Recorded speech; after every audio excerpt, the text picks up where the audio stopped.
Square from 2/2 contingency table. अभी हमने एक लेक्चर के अंदर हमने येट्स करेक्शन के बारे में डिस्कस किया था, जो 2/2 टेबल के रूप में ही था। इन दोनों के अंदर डिफरेंस क्या है उसके बारे में थोड़ा सा डिस्कस कर लेते हैं कि जब येट्स करेक्शन, जैसे मैंने एग्जांपल दिया था कि हमने एक कॉइन को 20 बार उछाला और मान लीजिए कि हेड आया 8 बार और टेल आया 12 बार, ठीक है। ये जो टेबल है और उसके बाद जो हम एक्सपेक्टेड फ्रीक्वेंसी निकालते थे,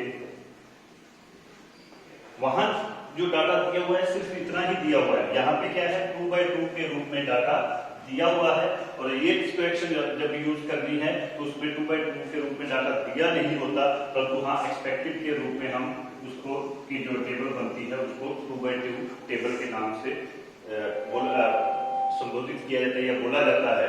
तो यहाँ पे जो टेबल है इसके द्वारा जो सोल्व करना है उसका फार्मूला है chi² is equal to n AD minus BC का whole square divided by A plus B C plus D A plus C और B प्लस C।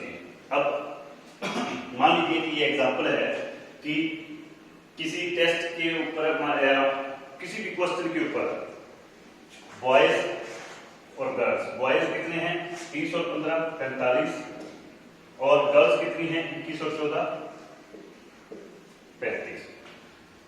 35 लड़कियों के ऊपर किसी क्वेश्चन के बारे में आंसर पूछा गया और आंसर किस रूप में था, सही या गलत के रूप में।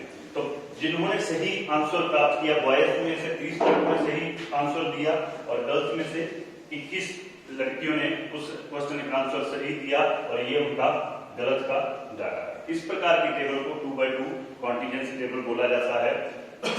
तो इसको सोल्व करने का तरीका क्या चाहिए, क्या हमें AD माइनस BC, AD का मतलब A गुना D और BC का मतलब B गुना C और A प्लस B। तो यहां से शुरू करेंगे, ये होगा हमारा डाटा A B C और D। तो वैल्यू क्या चाहिए ऊपर में, सबसे पहले AD और BC। तो A गुना D इज इक्वल टू कितना है 30 गुना 14 is equal to 420।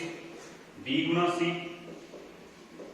Is equal to B कितना है 15 गुना 21 कितना आ जाएगा 1 30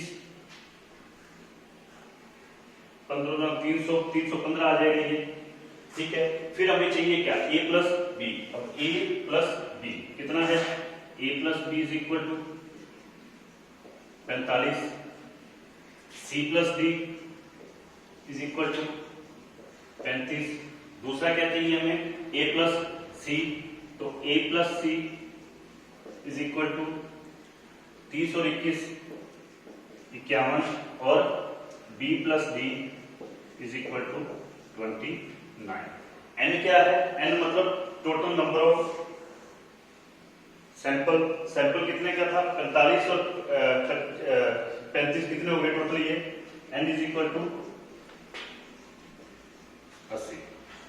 फिर अब हमारे पास N की वैल्यू है, AD की वैल्यू है, BC की वैल्यू है, A प्लस B की वैल्यू है, C प्लस D की वैल्यू है, A प्लस C की वैल्यू है और B प्लस D की वैल्यू है। तो अब हम इसके अंदर वैल्यू पुट करेंगे। तो chi² is equal to N कितना है 80, AD कितना है 420 माइनस BC कितना है 315 का whole square divided by A plus B 45 गुना A plus C plus D 35 गुना A प्लस C 51 गुना B plus D is equal to 29। फिर सोल्व करेंगे, chi² इज इक्वल टू 80 गुना 105 का होल स्क्वायर डिवाइडेड बाय, इन सभी की जो कैलकुलेशन है वो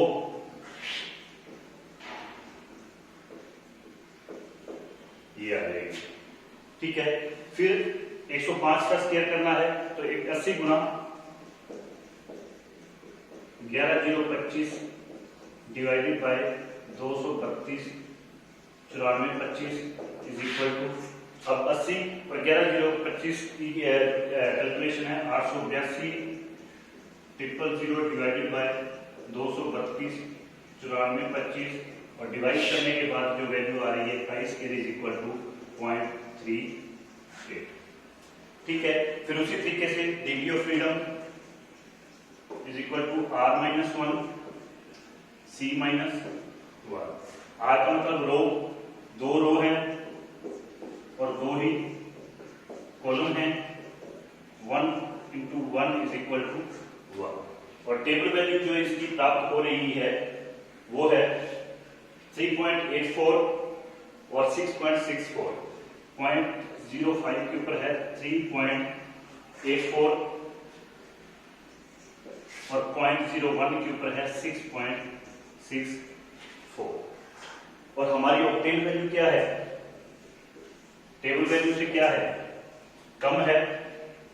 वही नल हाइपोथेसिस उन्होंने पूछा क्या था कि क्या लड़के और लड़कियों की जो स्कोर्स उन्होंने प्राप्त किए हैं उनमें कोई वास्तविक अंतर है या नहीं है। तो नल हाइपोथेसिस क्या थी, there is no difference between boys and girls. तो नल हाइपोथेसिस यहाँ पे क्या हो रही है, ऑक्टेन वैल्यू कम है, टेबल वैल्यू ज्यादा है, तो नल हाइपोथेसिस एक्सेप्ट हो रही है। इसका मतलब क्या है कि दोनों के बीच में किसी प्रकार का कोई वास्तविक अंतर नहीं है।